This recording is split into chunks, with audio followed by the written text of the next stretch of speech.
Hey Dan, you asked for a roaster update, so here's your update. So right now, what I've got hooked up is I've got the controllers programmed. I've got this thing on the side, which is called a fidget. It's just a PID controller. It allows 4 thermocouple inputs. So we've got one thermocouple going in here, one thermocouple going in there. That's all I've got right now. And what that does is that works into the roasting software, which is called Artisan, which is which all it does really is it just charts temperature over time. So that's all it really does. So what I've been doing is, anxiously awaiting the venting to come in. It was supposed to come in today, actually. I just got an email earlier this morning that it's not going to come until tomorrow, which means it's not going to get installed until Monday, which means we're not roasting until at least Tuesday. So that's what we're waiting for. So essentially we'll have a vent that will come out of here, it will go into here, and then this is the chaff collector, and then it comes out of there and goes out the window. And then I've got a venting that comes out right there and will go directly out the window. And what that venting does is that venting comes out of here and goes in there, and that cools off the cooling tray. So what that means is, turn this baby on. So you can see the drum, that's the drum speed. This is the air control, the amount of air that's going into it. And then when we're done cooling, when we're done roasting, we open this up and the coffee falls out, it falls into there, and then I turn that on, and that's what helps cool the coffee down. And then that fan over here will suck air through here down and will help cool that coffee off and keep it from cooking more than it should. So that's pretty much that's kind of where we're at right now. Turn that thing off. So the reason there's a handle is because if the power cuts out and we're in the middle of roasting, you have to still be able to turn this handle, otherwise you'll burn the snot. Turning that handle turns the drum, otherwise you'll burn the snot out of all of your coffee. So that's kind of where we're at.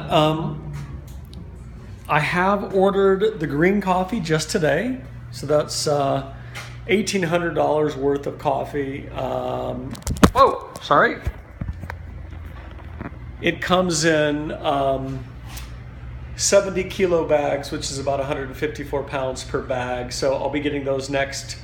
Actually, those will be arriving on Monday, and then my plan is to put them in garbage cans like these and put them on a dolly, and then that's how I'll roll them around the building.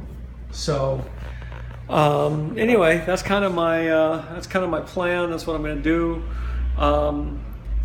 I've been watching lots of video on how to roast, and also reading a lot. And unfortunately, I'm just not going to really know until I start doing it, how to do it, how to figure it out. There's really only 4 variables that we're dealing with. We're dealing with the drum speed, so how fast that's turning, the amount of air that's coming in. You've got your gas, so how much is that gas turned on versus how much is it turned off? How much gas are you allowing in? And then you've got time, which is of course your 4th variable. And temperature, which is a function of the gas. So that's pretty much, the 4 variables you're dealing with, and you know that when you put your coffee in here, let me go over here. Better line. You put your coffee in here, and then you pull that out and release that coffee in. Suddenly that coffee is going to go in, and that probe right here is going to be sensing, essentially what that ambient temperature is right around the coffee. That will, of course, immediately drop as soon as you drop that coffee in, and then it will slowly start increasing as that coffee absorbs heat. So, that's kind of what it is. It's really not more complicated than that. But how you roast it, how quickly you increase that temperature, and what that curve looks like makes a big difference in how the coffee tastes when you are. How that coffee tastes when you're done roasting. And that's what the software helps with, is to be able to look at that line and say, okay, this is what I want it to look like. And that allows you to adjust the variables. There is a guy up in the cities who can come down and help me roast, but unfortunately he charges $150 an hour and a 4-hour minimum because he has to drive 2 hours both ways. So I'm already $600 into it. And I just don't want to spend $900 to get 2 hours of training.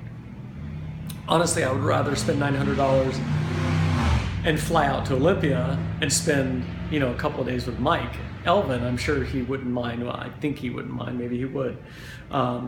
Anyway, that's kind of where we're at. I just feel like we're getting closer and closer and closer. And that next week is when it's actually going to happen. So, that's kind of my update. I hope you are well. And I guess you'll be coming back from Wales soon. And I will talk to you when I talk to you. That's my story. And I'm roasting to it.